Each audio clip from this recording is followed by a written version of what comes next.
Pour la deuxième fois de leur histoire, les électeurs saoudiens sont appelés aux urnes. Plus de 5000 candidats sont en compétition pour obtenir les 816 sièges de conseillers municipaux qui sont en jeu. Réunis dans leur QG de campagne, des candidats se préparent pour le grand jour, conscients de ne pas encore maîtriser complètement les règles du jeu de la vie politique.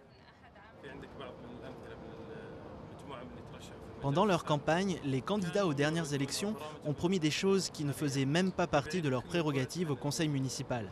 Bien sûr, c'est dû à un manque de connaissances.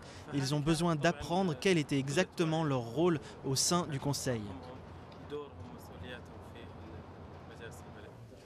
Dans ce royaume ultra-conservateur, le changement semble en marche. Dimanche dernier, le roi Abdallah a annoncé que les femmes auraient désormais le droit de voter et celui de se porter candidate. La décision ne prendra effet qu'à partir du prochain scrutin en 2015, mais les Saoudiens saluent une avancée démocratique majeure. Les femmes représentent la moitié de la société. Elles ont le droit de jouer un rôle positif et, si Dieu le veut, leur rôle sera utile et créera un équilibre. Un équilibre encore instable puisque dans le royaume, les femmes n'ont toujours pas le droit de conduire, ni même de voyager sans l'autorisation d'un homme. Et malgré l'annonce du roi, il faudra du temps pour ancrer ce nouveau droit dans les esprits.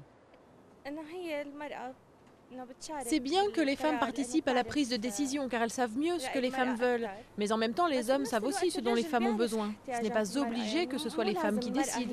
Et puis, les femmes sont plus émotives.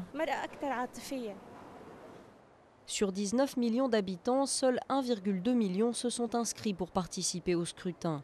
Et pour la dernière fois peut-être, les femmes observeront les urnes de loin avant d'enfin pouvoir s'engager dans la vie politique de leur pays.